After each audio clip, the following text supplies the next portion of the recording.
तत्र प्रथमेन मंत्रेण सर्वात्मान ब्रह्मचक्रम दर्शयति, द्वितीयेन नदी रूपेण। दो मंत्रों के द्वारा विशेष बताने जा रहे हैं सर्वात्मक ब्रह्मचक्र को पहला मंत्र से और नदी दृष्टांत के द्वारा दूसरे मंत्र से। तमेकेति तमेकनेमिं त्रिवृतम षोडशांतम इत्यादि। तमेकेति का प्रतीक ले लिया, कार्य पूर्व के साथ संबंध। तम मने कम, कौन, उसको, कौन, जो पूर्व मंत्र में जिसको कहा गया था उसको। यह एक कारणानि निखिला निर्तिष्ठति करके पूर्व मंत्र में जिसे कहा गया था, तमेव एक नेमिम, उसी को एक नेमी करके समझो।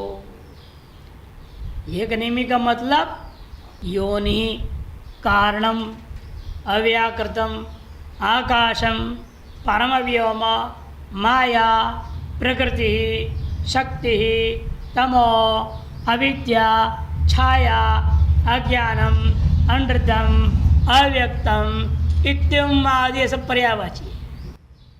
इत्यम आदि शब्द अभिलप्यमाना एका कारणावस्था।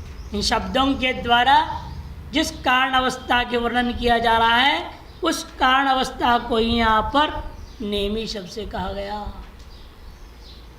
कारण अवस्था नेमी इव नेमी ही, नेमी के समान नेमी है। एक नेमी का दो अर्थ करेंगे, पहला अर्थ चल रहा है जो ये सब पर्यायवाच्यों को गिना दिया। पहले जिस कारण को आप योनि शब्द से कहते हैं, कारण शब्द से कहते हैं, अव्याकृत शब्द से कहते हैं, आकाश शब्द से कहते हैं, परम व्योम माया प्रकृति शक्ति तमः अविद्या छाया अज्ञानम अनृतम अव्यक्त। इतना ही नहीं, इत्यम आदि भी कह दिया। और भी इस प्रकार की जो जो शब्द कारण के लिए, जैसे आदि भी बोलते, आदि अनादि मने कारण रहितम, अपूर्वम पूर्व रहित मने कारण रहित, मने पूर्व आदि ये भी शब्द कारणवाचक ही हैं, इसलिए कह दिया आदि। कितना गिनाऊंगा, और भी बहुत सारे हैं श्रुति स्मृतियों में कारण के पर्यायवाची शब्दों। उनसे कथित जो अभिलप्य माना, जो एका कारण अवस्था, एक जो कारण अवस्था जिसको कथन किया जा रही शब्दों के द्वारा, वह नेमी के समान नेमी समझो। क्यों नेमी? क्योंकि सभी अराओं का आधार कौन होता है? नाभि जमीन को स्पर्श नहीं करता है, जमीन से लगता कौन है? नेमी, जिस पर आप जो है टायर चढ़ा देते हैं, नेमी पर ही आधारित होते सारे। भले उधर पकड़ा हुआ है नाभि में, यदि बिखर जाएगा वहाँ से, लेकिन आधार क्या है? नेमी हो तो पूरे आराओं का। इसे कहते हैं नेमिर इव नेमि ही सर्वाधार यस्य अधिष्ठातुर अद्वितीयस्य परमात्मनः तम एक नेमिमिति। ऐसा सर्वाधारो यस्य, कस्य कह दिया? अधिष्ठातु, अधिष्ठाता का। अद्वितीय कौन है? परमात्मा, वही अधिष्ठाता है। उसके प्रति यह नेमि के समान नेमि होने से उसको कहा जाता है तम एक नेमिम। उस परमात्मा को हम क्या कहते हैं? एक नेमि शब्द। एक कारण अवस्था रूपी विशेष का अधिष्ठाता है जो, उसका नाम एक नेमि। त्रिवृतम, त्रिभि सत्वरजतमो भी प्रकृति गुणैर वृतम मने आवृतम।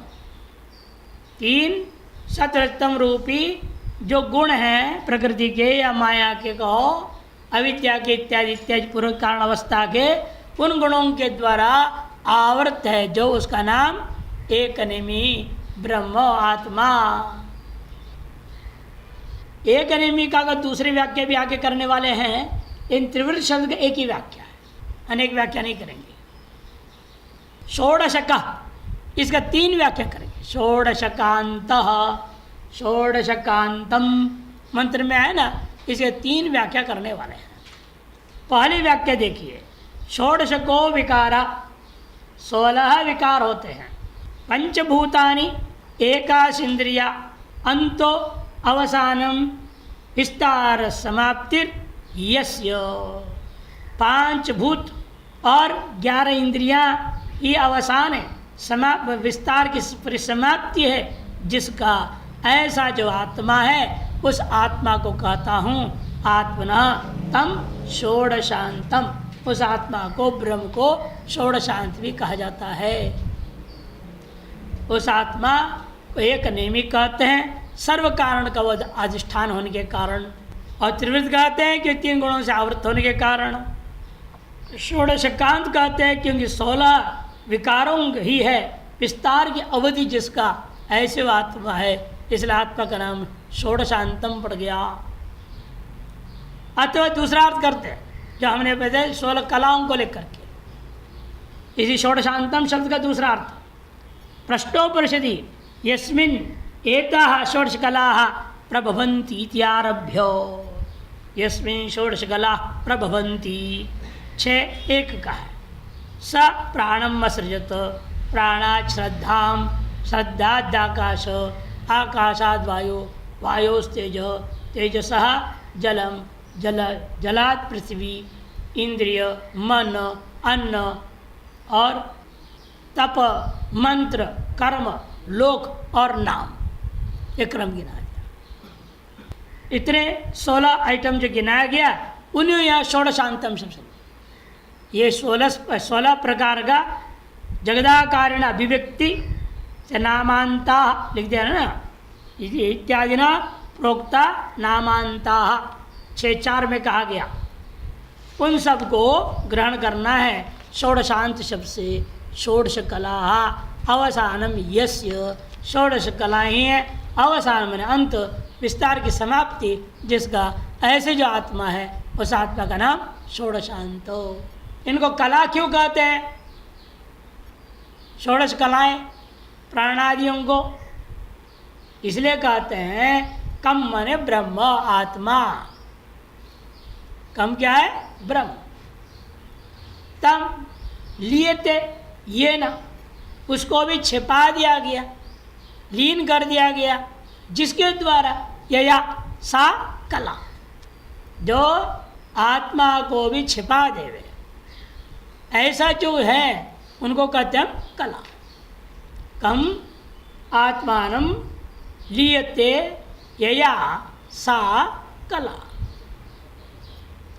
और षोडश कला पुरुष इसलिए कह दिया, ताश कलाओं से आवृत है जो, उसका नाम षोडश कला पुरुष। यह सब नपुंसकलिंग ले रहे षोडशांतम करके। अथवा देखो दूसरे पक्ष एक नेमी की व्याख्या बदल रहे हैं। एक नेमीम इति, एक नेमीम का अर्थ क्या होगा? कारणभूत अव्याकृत अवस्था अभिहिता। कारणभूता केवल अव्याकृत अवस्था को कह देना। माया विद्या से पर्यावचन सबको ले लिया था ना पहले, सबको हटा करके केवल अव्याकृत अवस्था मात्र को नेमी शब्द से ले लेना। तत्कार्य समष्टिभूत विराट सूत्र द्वयम तद्वेष्टि भूत भूरादि 14 भुवनानि अंतोष अश्च अवसानम यस्य प्रपंचात्मना अवसितस्य तम षोडशकांतम। एक नेमी का अर्थ हो गया। त्रिवृत्त का भी समान अर्थ, त्रिवृत्त का बना एक ही व्याख्या, दूसरी व्याख्या नहीं, 3 गुणों से आवृत। और षोडशांत की दूसरी व्याख्या कर रहे, देखो ये तीसरी। षोडशांत 2 हो गया ना, पंचभूत 11 इंद्रियां 1 16 हो गया, और प्राणादि 16 कलाएं दूसरी व्याख्या हुई। अब ये तीसरी व्याख्या है षोडशांत की। कहते ब्रह्म का कार्य भूता जो समष्टि में है, समष्टिभूत जो कार्य क्या? विराट और सूत्रात्मा 2। 16 में से 2 कौन हो गए? समष्टि में जो भूतात्मा आपका विराट और आपका सूत्रात्मा, ये 2 चीज को ले लेना। और बाकी 14 क्या है? तद वेष्टिभूतो, इन्हीं दोनों का वेष्टि स्वरूप भूरादि जो 14 लोक, भूरादि 14 भुवनानि अंतो मैंने अवसानम यस्य, विस्तार कार्य विस्तार का अंत मन अवसान जिसका, ऐसे जो आत्मा है प्रपंचात्मन अवस्थितस्य, प्रपंच रूपेण अवस्थित उस आत्मा ब्रह्म को हम कहते हैं तम षोडशांतमिति। शतार्धारम, शतार्धारम शत का आधा 50 और आए जिसका, ऐसे ब्रह्म आत्मा है। 50 प्रत्येभेदा विपर्य अशक्ति तुष्ट सिद्ध्याख्या अरा इव यस्य तम शतार्धारम। देखो 50 प्रकार के प्रत्येभेद होता है इस इंसान में।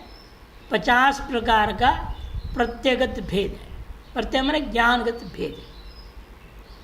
हमें हमेशा ही 50 प्रकार के विपरीत ज्ञान होते रहते हैं कि भ्रांति में जी रहा है और भ्रांति में जी रहे हैं।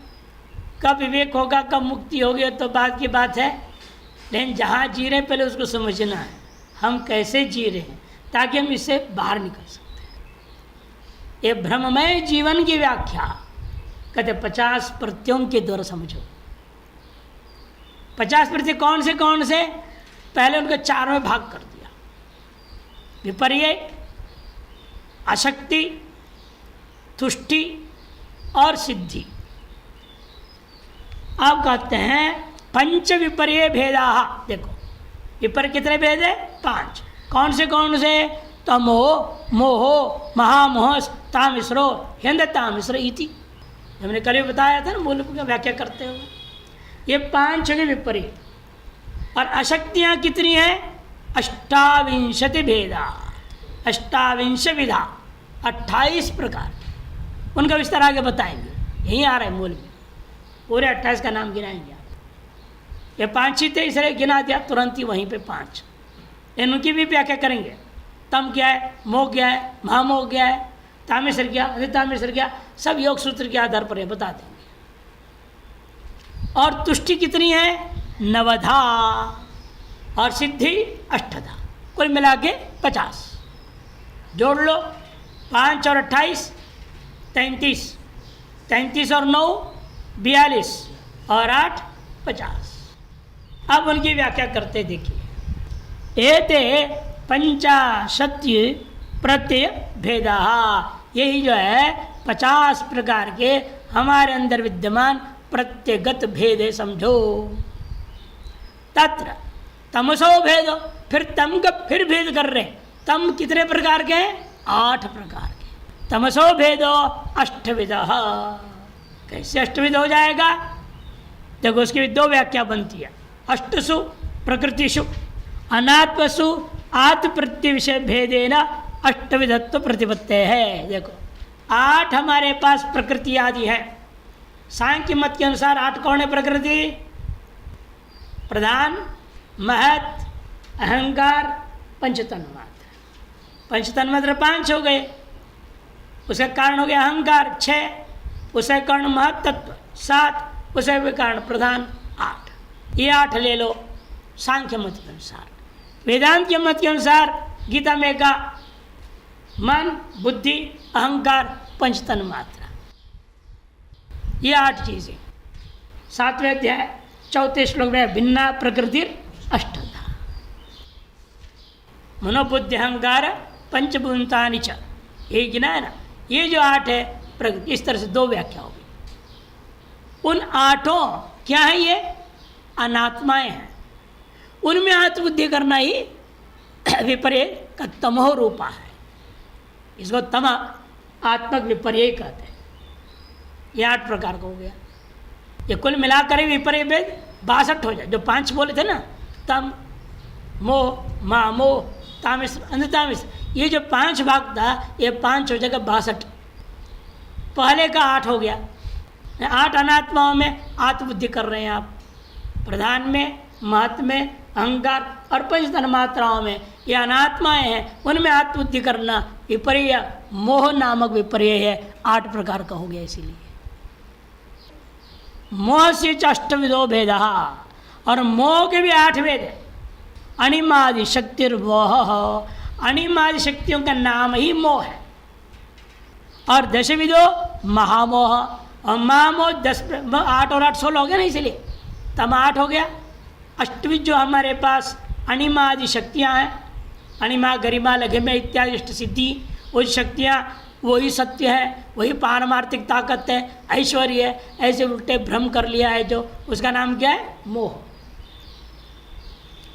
और महामोह क्या है? वो दशविध महामोह है, 10 प्रकार के हैं।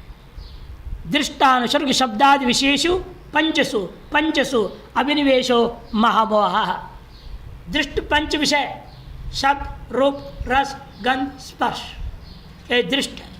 और इसी प्रकार से अदृष्ट माने स्वर्गादि में जो शब्द रूप रस गंध स्पर्श है, दिव्य, वो 5 और ये 5, दिव्या दिव्य 5 है। यह लोक में जो आप शब्द रूप रस गंध स्पर्श अनुभव कर रहे हैं, कैसा ही है? अदिव्य है। और जब स्वर्ग जाओगे और वर्णन किया गया, वहाँ तो बजाएंगे कौन? वह वीणा, नारद जी, तंबूरो है, ऐसे ऐसे लोग बैठे हुए हैं। और यहाँ कौन बजा रहा है? कोई खान फान ठान फान पता नहीं क्या क्या होते, वो बजाते रहते उल्टा पुल्टा जैसे तैसे, उसी को बेचारे को बहुत बढ़िया बढ़िया बढ़िया ताली बजाते हैं। और क्या करें, मजबूरी, हमें तो यही बढ़िया लग रही है। वो ये मानुष है, अदिव्य शब्द रुस्गन स्पर्श। और तुमरू नारद वो बजावे तो कैसा लगेगा? गंधर्व ताल बजा रहे हैं, दिव्य होगा ना वो दिव्य 5 है, दिव्य 5 अदिव्य 5, कुल 10 प्रकार के विषय में जो हमारा मोह हो रहा है, ये पारमार्थिक समझ रहे हैं, भ्रम है ना ये, इनको पारमार्थिक समझ लिया, ये विपरीत। इसलिए कहते हैं ये दृष्ट और आनुषर्विक जो शब्दादि पंच जो विषय हैं, उनमें जो हमें अभिनिवेश कर लिया, यही पारमार्थिक, यही सत्य करके, इसका नाम महामोह है। दृष्टानुसर्ग भेदे न तेषाम दशविधत्व, दृष्ट और आनुषर्विक भेद से उनके अंदर 10 विधत्व होने से महामोह भी 10 प्रकार के हो जाते हैं। तामिश्रो 18 विधा, देखो 8 और 8 16, 16 और 10 26 हो गया। हाँ, गिनते रहना साथ साथ। और अब कितने आ रहे हैं ये? तामिश्रो 18 विधा हो, 26 में 18 जोड़ लीजिएगा, 26 में 18 जोड़ कितना हो जाएगा? 8 तो 4 44 हो गया। ठीक, ये 18 कौन से हैं वो देख लीजिए। इष्टानुसर्विकेषु 10 विशेषु अष्टविधैर ऐश्वर्य ही प्रयतमानस्य तद सिद्धौ य क्रोध सत्तामिश्रो अभिधीयते। 10 प्रकार के विषय बताया ना आपको, दिव्य और अदिव्य, इष्ट और आनुश्रविक। इष्ट यहलोक का और आनुश्रविक परलोक के 10 जो विषय बताया गया, उन 10 विषयों को आप सिद्धियों के द्वारा पकड़ना चाह रहे। अष्टविधैर ऐश्वर्य ही, 8 प्रकार के ऐश्वर्यों के माध्यम से ये 10 प्रकार के विषयों को अपना वश में लेना चाह रहे थे। विफल होने से तामिश्र हो गया। प्रयतमानस्य तद असिद्धौ, यह क्रोध, जो क्रोध उठता है, इतना समय से लगा रहा, ये देवता ने धोखा दे दिया मुझे, बताओ क्या हनुमान जी है, इतने दिन से लगे हैं, एक नौकरी नहीं दिला पाया, फ्रॉड है ये। नहीं, ऐसे बोल पड़ते हैं लोग, नाराज होते हमारे पास आते हैं ना, बोलते हैं, हम तो देखते रहते हैं तमाशा। हम कहते वो फ्रॉड नहीं भाई, तेरे कर्म में फ्रॉड हो रखा है, क्या करें। अब कहते तुम्हारे ये ग्रह खराब, वो ग्रह खराब है, इससे तुम्हारा दिमाग उल्टा चल रहा है, ऐसे मत करो, ऐसे मत सोचो, फिर हनुमान चालीसा चालू करना, ये साथ में पूजा पाठ करो, तुम्हारा कुछ भी कल्याण हो जाएगा। और लोग तुक्केबाजी से हम कुछ कह देते हैं, लेकिन नौकरी लग भी जाती है। लग गए तो फिर तो हमारा भगत भी हो जाता है। काम हो गया उसका, हमारा भी काम चल जाता है। तो इसीलिए लोगों के अंदर क्रोध आ जाता है, वो सिद्धि पाने चल पड़े, लेकिन उस विषय अपने वश में आ नहीं रहा है। 8 प्रकार के ऐश्वर्य, कोई ना कोई ऐश्वर्य फंस तो जाइए, एक भी फंसा नहीं, तो 18 प्रकार का क्रोध हो गया। इसे 18 प्रकार के तामिश्र, इसे कुल मिला के 44 हो गए। और आगे देखिए अंध तामिश्र भी कितने प्रकार के? अंध तामिश्रोपी 18 विध हो, वो भी 18, 44 में 18 जोड़ो 62 हो गया। ये जो है आपके तम मोह मामो तामिश्र तामिश्र, तो पंच विपर्य कहा गया था, वो पंच विपर्य कभी पुनः अवान्तर भेद करता हुआ 62 हो गए, 5 का 62 बना दिए। ये क्या है अंधतामस 18 प्रकार के बताइए। अष्टविध ऐश्वर्य दशसु विषयेषु भोग्यत्वेन उपस्थितेषु अर्धभुक्तेषु मृत्युना ह्रियमाणस्य यह शोको जायते महता क्लेशेन एते प्राप्ता न चैत्यमयोपभुक्ता प्रत्यासन्नश्चयम् मरणकाल इति सो अंधतामस उच्यते है। मान लो इन 10 प्रकार का जो विषय थे, यह लोग परलोक है, अष्टविध ऐश्वर्य से उसका पाने की कोशिश किया और पा भी लिया। ना पाने से क्रोध हुआ था और पा लिया उसने, पा के उनका आनंद कर रहा था, भोग रहा था। इतने में इनकम टैक्स वाले छापा मार दिए, कहीं कोई घोटाला हो गया, फंस गया और कुछ नहीं है तो आ गया, मरण ही आ गया, हार्ट अटैक हो गया। तो सोचता है क्या अस्पताल में पड़े पड़े, इतना मेहनत किया जिंदगी भर और मुश्किल से तो ऐश्वर्य हाथ लगा और उसको भोगा भी नहीं ठीक से, इतने भी हमें चल बसना पड़ रहा है। यह छीन लिया जा रहा है, क्या गड़बड़ है ये तारस जो अंदर में क्लेश होता है, प्राप्त होने पर भी भोग न कर सके, अर्धभुक्त या भुक्त अवस्था में छीन लिया जाए या स्वयं के मरण आ जाए, मरण आसन्न अपि मरण काले इति सो अंधतामस है, उसको अंधतामस कहते हैं। वे कहते हैं भोग्यत्वेन उपस्थितेषु, अष्टविध ऐश्वर्य के द्वारा 10 विध प्रकार का विषय भोग्यत्व उपस्थित भी हो गया, लेकिन अर्धभक्तेषु अर्धभुक्तेषु मैंने थोड़ा बहुत भोग कर लिया था, अर्धभुक्तेषु। और इतने में क्या हुआ, आधे भोग किए जाने पर मृत्युना ह्रियमाणस्य, मृत्यु के द्वारा हरण कर लिया गया। यह शोको जायते, तब जो शोक होता है उसका नाम अंधतामस। महता क्लेशेन, शोक पर क्या चिंतन कर रहा है वो, मरण शैया में पड़े हुए या इनकम टैक्स पकड़ के लेके जेल में डाल दिए, जेल में पड़े पड़े क्या सोच रहा है वो। कई होते महात्मा भी देखो ना, करोड़ों अरबों रुपया कमाए और अंत में कहाँ पड़े हैं, जेल में पड़े पड़े। क्या सोचते, यही सोचते होंगे वो भी, यही सोचते हैं। क्या सोच रहे हैं, उनके सोच भी बता दिया। देखो महता क्लेशेन एते प्राप्ता, महान क्लेश से मुश्किल से इनको प्राप्त किया मैंने, इधर ही बड़ा साम्राज्य जमाया, लेकिन आज क्या हो गया, न चेते मया उपभुक्ता। और इन सभी शाखाओं में भी मैं जा करके बड़ा मज़ा नहीं ले पाया, उसे पहले ही पकड़ के अंदर कर दिए। फैला देते, इधर शाखा बनाओ उधर शाखा बनाओ, करोड़ों रुपया आ रहा है जा रहा है, इधर डालो उधर डालो, और जाके एक बार देखना का भी मौका नहीं मिला, उसे पहले खटपट हो गया। मरण काल आसन्न, प्रत्यासन निश्चय मरण काल, न चयते मया उपभुक्ता प्रत्यासन निश्चय मरण काल इति सो, ऐसा जो यह शोक का सो अंधतामस उच्यते है, उसको अंधतामस शब्द से कहा जाता है। विपर्य भेदापि व्याख्याता, इस प्रकार से विपर्य के 5 का 62 बना करके व्याख्या कर दिया गया। अब आता है अशक्ति। अशक्ति कितने बताए थे, 28 उच्चते, 28 प्रकार के आपके अशक्तियां हैं। क्या है अशक्तियां, एकादश इंद्रियाणाम अशक्तयो मूकत्व बधिरत्व अंधत्व प्रभृतयो बाह्या। बाहर जो है 11 प्रकार की अशक्तियां हैं। क्या है 11 प्रकार के, एकादश इंद्रियाणाम अशक्तियां, 11 इंद्रियां हैं हमारे पास मन सहित, 5 ज्ञानेन्द्रिया, 5 कर्मेंद्रिया और मन। इन 11 को अपने अपने विषय भोग करने में असामर्थ्य का नाम अशक्ति। चक्षु से रूप देखना चाहता है, भगवान ने कैटरेक्ट क्या बोलते हैं उसको बना दिया, ले भाई अब ऑपरेशन कर रहा हो, ऑपरेशन तो आँख बंद कर दिया, बड़ा लगा देते, कई दिन तक धक्के खाते रहो, फिर कहते यहाँ पानी आ रहा है, ये हो रहा है वो हो रहा है, फिर डॉक्टर इंजेक्शन देता, ये करता वो करता, कितनी परेशानी। ये अशक्ति है। फिर भी क्या हुआ, डॉक्टर फिर भी चश्मा लाओ, ले भाई अब चश्मा तो छूटा नहीं तब भी, फिर क्या चलो फिर लेंस लगा देते, लेंस लगा देते, आजकल बाहर से पता नहीं चलता है, ऐसे बिल्कुल आँख ठीक ठाक है, वो लेंस के कारण से होता है। लड़कियां आजकल लड़कों को कैसे धोखा देते लड़के भी कम नहीं, लड़के भी लड़कियों को धोखा देखते हैं। लड़की बहुत सुंदर अच्छी है, उसको पठाएं कैसे? वो कहेंगे चश्मा वाला आदमी हमको नहीं चाहिए, तो लेंस लगा लो और उसे पता नहीं चलेगा, इसकी आँख कमज़ोर है। एक दूसरे को धोखा देने के लिए लेंस सिस्टम बहुत बढ़िया आ गया है।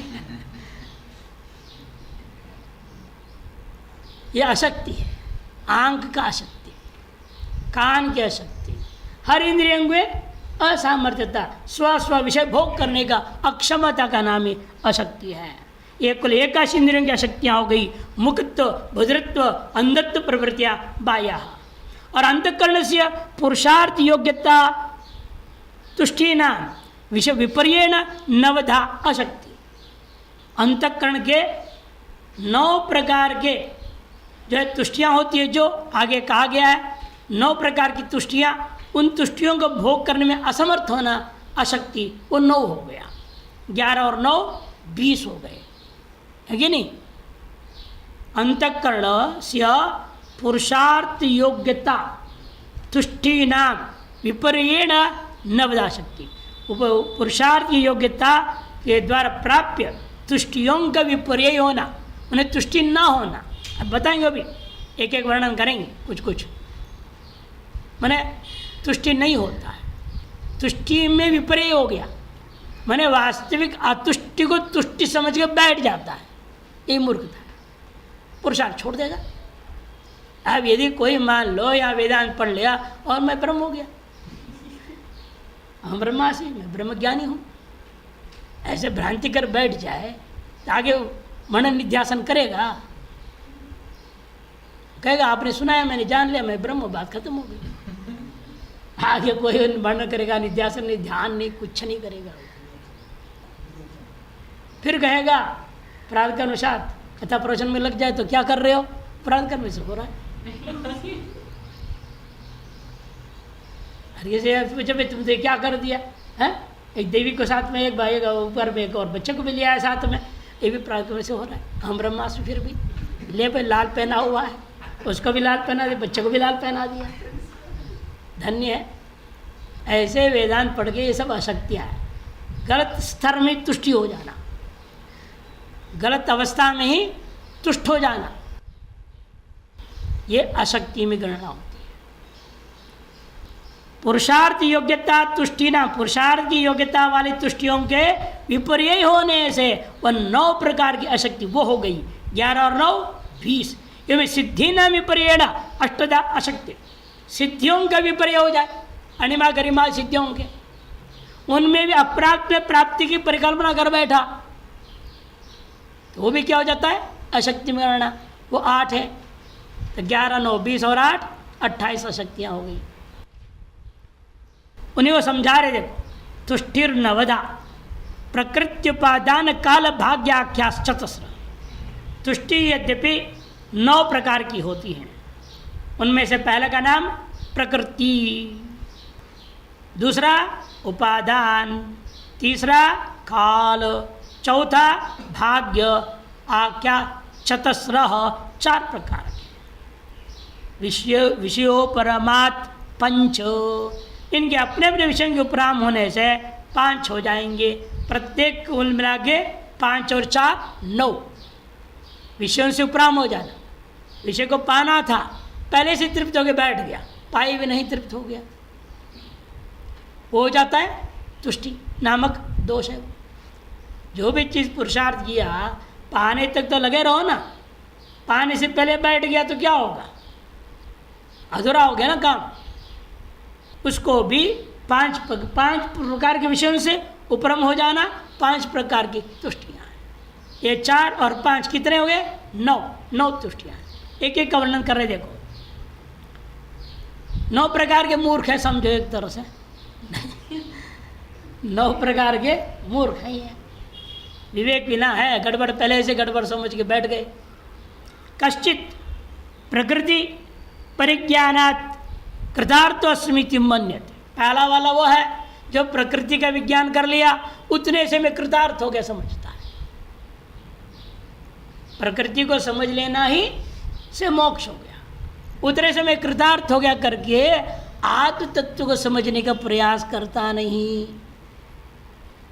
प्रकृति विज्ञान से ही संतुष्ट हो गया और पहला तुष्टि है। दूसरा, अन्य पुनः पारिव्राज्य लिंगं गृहीत्वा कृतार्थोस्मिति मन्यते। पारिव्राज्य का जो लिंग है संन्यास आदि का ग्रहण कर लिया, उतने समझा मैं तो मुक्त हो गया। संन्यास ले लिया ना, आप तो मैं क्या है, गारंटी है, मुक्ति गारंटी है। यूँ समझ करके संन्यास धर्म का पालन करता ही नहीं, संन्यास ग्रहण करना ही मुक्ति का लाइसेंस है, यूँ समझ लिया उसने। पारिव्राज्य लिंगं गृहीत्वा कृतार्थस्मिति मन्यते, ये द्वितीय। अपरम तीसरा, पुनः प्रकृति परिज्ञानेन किम आश्रमादि उपादानेन वा किम बहुना कालेन अवश्यम मुक्तिर्भवती मत्वा पुरुष्यति। वो कहता है भाई प्रकृति का परिज्ञान कर से क्या लाभ है, कोई लाभ नहीं। ये आश्रम के चक्रों में पड़ना, गृहस्थ आश्रम वानर संन्यास आश्रम लफड़ा, ये बेकार काम है सब। फिर क्या सही है, यूँ समझना कालक्रमेण स्वतः ही मुक्ति हो जाएगी, कुछ करना नहीं। खाओ पियो मौज करो, ऋणं कृत्वा कृतं पिबेत कालेन एव मुक्तिर्भवेत्। चार्वाक जैसे करो, कालतः ही स्वतः ही मुक्ति होने वाला है, यूँ सोचता हुआ किसी प्रकार का पुरुषार्थ नहीं करता है, ये तीसरे प्रकार का मूर्ख है। चौथे प्रकार का वर्णन करते, कश्चित पुनर्मन्यते विना भाग्येन न किंचित भी प्राप्यते, यदि मैं भाग्यमस्ति तत् भवत्येव अत्रैव मोक्ष इति परितुष्यति। और चौथा वाला कहता है, अरे बिना भाग्य न, वो ये मान रहा है भाग्य के बिना कुछ भी नहीं होने वाला, न किंचित भी प्राप्यते। यदि वह मम भाग्यमस्ति, यदि मेरे भाग्य में मोक्ष लिखा है तो इस जन्म में अवश्य मोक्ष हो ही जाना है, मुझे करने क्या जरूरत कुछ। और एक बात रटा हुआ रहता है, मंत्र है उसका, महामंत्र बोलता है, उसका महामंत्र ही होता है, देखो भाग्य से ज़्यादा समय से पहले कुछ नहीं मिलता, ऐसे हमें क्या करने की जरूरत, कुछ जो होगा भाग्य के समय आएगा, अपने फटाफट माल आती रहेगा, काम होगा। नहीं आना है तो चुपचाप बैठे रहो। अरे चुपचाप राम राम करे, क्यों करो राम राम? अरे राम राम करना पुरुषार्थ है भाई, ये वो करते हैं ब्राह्मण लोगों का काम, अपना नहीं। पढ़ना लिखना पूजा पाठ ब्राह्मण का काम है, भजले साधु सीताराम नहीं लोगों ने कहा। और उसमें भी ये आता है, ये कहते नहीं भजले साधु सीताराम, ये भी गलत है। क्यों? सीताराम क्या देगा हमको कुछ? अरे मेरे भाग्य में होगा तो मिलेगा कि सीताराम दे देगा? अरे सीताराम कुछ देने वेने वाला नहीं है, फालतू उसका नाम लेकर के समय बर्बाद मत करो, अपने मस्ती में मस्त। ऐसे पुरुषार्थ से विहीन होने के रास्ता भाग्य पर छोड़ करके बैठा, ये राम ने किया था, तब योग वासिष्ठ बना। बार बार वैसे समझा दे, बेटा भाग्य भरोसे सब छोड़ नहीं सकते, पुरुषार्थ की विधियां क्यों है? फिर कर्मण्यवाधिकार से क्यों कहा गया? ये यज्ञ वैदिक करने क्यों है विधि? ये भाग्य से ही सब स्वर्ग मिलना है, यज्ञ करने क्यों बोल रहा है वेद? ये सब भाग्य दैव ये सब शब्दों को बोल करके तुम बैठोगे, ठीक नहीं है। मनुष्य शरीर धारण किए हो, पुरुषार्थ करो। बड़ा मुश्किल से पुरुषार्थ में लाए, लाइन में 6 प्रकरण कितने दिन लगे, तब जाकर राम के दिमाग में भी है हाँ पुरुषार्थ करना चाहिए, तब चले काम। इसे बड़े बड़े लोग इस कोटि में आ जाते हैं। भगवान ने अपनी लीला में दिखाया इस कोटि वालों को, भाग्यवशात जीने वाले। 5वां कहता है विषयाणाम आर्जनम अशक्यम इति उपरम्य तुष्यति। वो कहता है बे देखो धन कमाना बड़ा कठिन काम है, मेरे बस की बात नहीं, इसे मैं कुछ नहीं करता। विषयों का अर्जन करना एक ज्ञान भी एक विषय ही है, इसका भी अर्जन करना मेरे बस की बात नहीं, इसलिए वो करना छोड़ देता है। विषयाणाम आर्जनम अशक्यम इति उपरम्य तुष्यति। ऐसे उपराम करके तुष्ट हो जाता है। ये जो पांचवें प्रकार की तुष्टि है। छठा है शक्यते द्रष्टुम आर्जितुम च आर्जितस्य रक्षणम अशक्यम। तो ठीक है, विषयों को देखना, ग्रहण आदि करना और उसको अर्जन करना, ये सब मैं कर सकता, लेकिन अर्जन की रक्षा कौन करेगा? और उसके लिए चौकीदार रखो, चौकीदारी चोर हो जाए तो क्या होगा? ऐसे मन में ले करके अर्जनी करना बंद कर देता है, रक्षा करने में असमर्थ हो, यूँ समझ करके पुरुषार्थ को त्याग देता है। रक्षणम अशक्यमिति कृत्वा उपरम्य परितुष्यति। सातवां सातिशत्वादि दोष दर्शनेन उपरम्य अपरस्तुष्यति। जहाँ सातवां कहता है अरे हम कितना भी खट लें, अंबानी अडानी तो हो नहीं सकते, काहे को चक्कर में पड़ना, जो मिल रहा है रोटी या नक्षत्र का खा लो, चुपचाप पड़े रहो। वो देखते हैं सातिशय है ना, उससे वो धनी, उससे वो धनी, उससे वो धनी, उससे वो धनी। जैसे तालाब नदियों में क्या होता है, छोटा मछली को उससे बड़ा मछली खा जाता है, बड़ा मछली उससे बड़ा मछली खा जाता है। और तिमिंगल, तिमिना बड़ा मछली होता है, उसको भी निगल देने वाले तिमिंगल है, तिमिंगल को भी निगलने वाले तिमिंगल गल, इतने बड़े बड़े भी हैं। आओ एक एक जो है शार्क मछली कितने बड़े होते हैं, 10 मंजिल मकान के बराबर ऊंचा होता है, इतना बड़ा बड़ा होता है। बड़े बड़े जहाजों के एक क्षण में यूँ कर देते, बस गया। खतरनाक भी होते हैं, लेकिन उसको भी पकड़ के लाते हैं, खा लेते हैं, लोग कम नहीं। तो इस तरह से कहते हैं कि भाई ये जो हमारे यहाँ धनियों का भी यही हाल है, छोटे बड़े को खा रहे, बड़े छोटे चल रहा है, उससे बड़ा उसको खा रहा है। इसलिए कहा जो जगत को ठगत है सो भगत बने, जो भगत को ठगत है सो संत बने, जो संत को ठगत है सो महंत बने, जो महंत को ठगत है मंडलेश्वर बने। अच्छा टोपी लगाते लोग, ऐसे ऐसे लोगों ने बना लिया। इसलिए कहाँ इस चक्कर में पड़े, एक दूसरे ठगने की संसार में वहाँ प्रतिस्पर्धा करो, हम महाठग, हम महाठग, एक से एक महाठग बनने में लगे हुए हैं, और उस चक्कर में क्यों पड़े? इसलिए उपराम करके जो मिला है जितना है उतने में सुखा रुखा दुखा में तो संतुष्ट होकर बैठ जाना, पुरुषार्थ करना छोड़ देना। ये जो है आपके 7वें प्रकार का है। 8वें प्रकार कौन है? विषया सूत्राम एवं अभिलाषम जनयंती न च तद भोगाभ्यासे तृप्तिरुपजायते। विषया सूत्रामेव अभिलाषम जनयंती, वो दोष विचार करने लगता है। वो सोचता है अरे कोई भी विषय प्राप्त कर लो उससे क्या होगा, उसे और अभिलाषाएं बढ़ती रहेगी। अभिलाषाएं बढ़ती है ना, एक इच्छा पूरी नहीं हुई, इतने वो इच्छा को ले पूर्ण हुआ, उस इच्छा को कितने दिन तक प्रसन्न रहेगा? कुछ ही दिन तक, फिर अगला, फिर अगला, फिर अगला, चाह बढ़ती जाती है। सुनाते हैं ना बच्चों के खेल में, ये बच्चे क्या होते हैं, छोटे रहते हैं, उन्हें पता नहीं रहता क्या चाहिए क्या नहीं, जो उसका उसी से खेलते खेलते रहते हैं। थोड़ा बड़े होते हैं तो बाहर घूमने फिर लग जाते हैं, तो देखते वो बच्चा साइकिल लेके चल रहा है, वो छोटा सा चक्कर कुट कुट रहा है, अच्छा घर में शुरू रोना धोना, मेरे को वैसा वाला चाहिए। चलो भाई किसी तरह से बना के उसको दे दिया गया, ले, और उसको लेके पूरा टीटी सीटी बजा बजा करके, जो टीटी है ना वो विजिल बजाता है और दौड़ते रहता है सड़क पर। देखो मेरे पास भी है। 10-20 दिन के बाद वो बड़ा साइकिल ले लिया, अबे मैं भी बड़ा हो गया हूँ, मुझे भी बड़ा साइकिल चाहिए। वो मिल गया, उसे बड़ा हीरोगिरी करता हुआ उसकी भी जो है बजाते हुए घूमते फिरता है, देखो मेरे पास एटलास का है, हीरो साइकिल है। घूमता फिरता वो भी कितने 1-2 महीना, फिर अगले ने स्कूटी खरीद लिया, फिर इसकी तो रोना फिर शुरू। ये अंत है ही नहीं इसका। उसने शादी कर ले, बीबी लाया, तो घर में फिर से मेरे को भी एक बीबी चाहिए।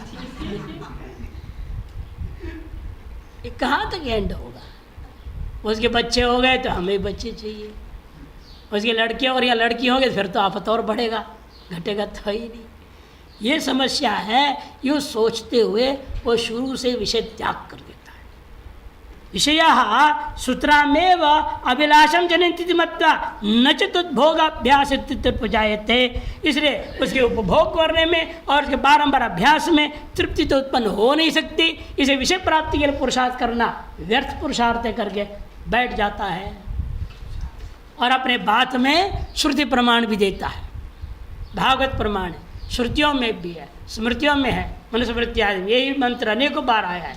न जातु काम कामाना उपभोगे न शाम्यति हविषा कृष्णवर्तेव भूयेवाभिवर्धते। न जातु काम कामानाम उपभोगे न शाम्यति। कामनाएं, जिन कामनाओं को लेकर के विभिन्न कामनाएं करते हैं उनके प्राप्त भी हो जाए, उसका उपभोग करने मात्र से वे कामनाएं शांत नहीं होते। कामानाम उपभोगेन कामाः न जातु शाम्यति। कामनाओं का भोग करने के द्वारा वे कामनाएं शमन नहीं होते, बल्कि होते क्या है, भूयेवाभिवर्धते, और अधिक बढ़ते जाएंगे बढ़ते जाएंगे बढ़ते जाएंगे। जैसे हविषा कृष्णवर्तेव, हविषा हविष डालते जाओ आग बढ़ते जाएगा, घी डालते जाओ आग बढ़ते जाएगा। जैसा जैसा ईंधन डालते जाएंगे वैसे वैसे अग्नि बढ़ते ही जाता है। उसी प्रकार जैसे जैसे विषयों का भोग करते जाएंगे उतना ही विषयों की कामनाएं और बढ़ते ही जाते हैं। तस्मात् अलम्बनेन पुनः पुनरअसंतोष कारणेन उपभोगरीत्येवं संग दोष दर्शनात् उपरम्य कश्चित् तुष्यति। यह 8वें का अंतिम शब्द है। इसलिए वही निर्णय लेता है अलम पुनः पुनरअसंतोष कारणेन, पुनः पुनः असंतोष कारणीभूता ये विषय भोग यही हम छोड़ दें, ये अच्छा है। अलम पर्याप्तम असंतोष कारण इसके उपभोग है ना इत्येवं संग दोष दर्शनात्, विषय संग के दोष का दर्शन करने से उपरम्य, उपराम करके पुरुषार्थ छोड़ता हुआ कश्चित् तृप्यति। 9वां और अंतिम रत्न बता रहे, देखिए ये भी महारत्न है। महामूर्ख लोग पुरुषार्थ छोड़ के बैठना उचित नहीं है मनुष्य के लिए। नानुपहत्य भूतानि उपभोग संभवती, ये और ज़्यादा महान है। ये कहता है अरे श्वास लेना भी बड़ा मुश्किल है, क्योंकि श्वास से भी कीटाणु मर जाएंगे, अंदर जाएंगे। ये आप भी तो वैसे भी मास्क लगवा ही दिया है। पहले ज़माने में गुरुकुलों में या घरों में भी अपनों के बड़ों के सामने जाते हैं ना, तो सामने हाथ रखना पड़ता है, नहीं थूक आदि ना चला जाए उनके ऊपर इत्यादि भाव से। वो कुछ क्षण के लिए हाथ तो रखा जाता था या कपड़ा को भी लगा देते थे। अब तो परमानेंट कच्छा बना दिया, दोनों कानों में लगा दो, उसको फिट कर दो। इसे भूतानि अनुपहत्य, माने भूतों की हिंसा के बिना उपभोग न संभवती, उपभोग करना संभव ही नहीं है। आज की भाषा में शोषण का दूसरा नाम है प्रेम। प्रेम के माध्यम से आगे आदमी एक दूसरे खूब शोषण कर लेता है। अब प्रेम के दीवाने जो रहते हैं अंधे हो जाते हैं और शोषण को समझते नहीं। पहले जब कुछ हद तक शोषित होने के बाद जब धोखा खाते हैं, धक्का खाते हैं, तब अकल आता है, अरे क्या हो गया। तब कहेंगे हमारा शोषण कर लिया, पुलिस रिपोर्ट लिखाएंगे। इसीलिए पहले से सतर्क रहना चाहिए। ये 8वां वर्ग इतने मात्र में सही है, बिना दूसरे को हिंसित किए बिना हम किसी विषय का उपभोग कर ही नहीं सकते। इसीलिए हम दूसरे को हिंसित कर रहे हैं, दूसरे को शोषण कर रहे हैं, तो सोच समझ के करना है। स्वपुरुषार्थ की सिद्धि में अन्य का शोषण या अन्य की जो हिंसा है वह कितनी होनी चाहिए, चाहे जो मेरा अपना पुरुषार्थ सिद्धि होनी है उस पुरुषार्थ उल्टा हानि न हो जाए, और सोच समझ के करना पड़ेगा। जैसे भोजन खाते ठीक है, सब खाते हैं, लेकिन खाने वाला थोड़ा बेअकल हो, थोड़ी सी कम अकल हो और हाथ अंदर पूरा घुसाड़ दे, अंदर तो क्या होगा, उसको खुद को चोट लगेगा नहीं। यहाँ पे इससे उसकी तरीका है ना कितना अंदर डालना है। और चम्मच को भी अंदर से घुसा तो गले में डाल देगा तो अरे उतनी डालो जितनी डालनी है। समझते कि नहीं व्यवहार को? वैसे सकल व्यवहार में समझना चाहिए ना, केवल खाने पीने में समझ रहे हैं और हिसाब से लगा रहे मुंह में हाथ और मुंह में चम्मच। हर विषय के बारे में, पति पत्नी व्यवहार हो, गुरु शिष्य का व्यवहार हो, मित्रों का व्यवहार हो, किसी भी प्रकार के आपसी व्यवहार हो, उसमें एक दूसरे का शोषण होता ही है, एक दूसरे की किंचित हिंसा होती ही है। लेकिन वह हिंसा भी अहिंसा ही रह जाएगा, वह शोषण भी अशोषण रह जाएगा यदि आपके क्रिय उस व्यवहार के माध्यम से दोनों की पुरुषार्थ सिद्ध हो जाए, दोनों की भला हो जाए, फिर वह शोषण नहीं कहा जाएगा, हिंसा नहीं कहा जाएगा। यही सावधानी अब बरतनी पड़ती है। किसी सेवा ले रहे हैं, हम कितनी सेवा लें उतनी ही लें जिससे उसकी पुरुषार्थ की हानि ना हो, न खुद की पुरुषार्थ में हानि ना हो। सेवा ज़्यादा ले ले, पाप की गठरी बांध लिया आपने और उसको खुद धो नहीं पा रहे हो, फिर खुद की पुरुषार्थ हानि होगी नहीं हुई। इसलिए उभय पुरुषार्थ सिद्धि के अनुकूल ही एक दूसरे के सगल क्रियाकलापों में सहयोग लेना चाहिए, व्यवहार करना चाहिए। इसलिए कहते हैं यह सोच रहा है भूतोपघात भोगाच अधर्म, और भूतों के उपघात पूर्वक भोग करूंगा तो अधर्म हो जाएगा। अधर्मात नरकादि प्राप्ति रहती, हिंसा दोष दर्शनात्, हिंसात्मक दोष का दर्शन करके कश्चित उपरम्य तुष्यति। इस प्रकार से प्रकृत्युपादान काल भाग्याश्चतस्र, 4 प्रकार के प्रत्येक तुष्टियों को समझ लो। 9 और 4 इस प्रकार से मिला करके बन जाएंगे, संख्या पूरी होती है।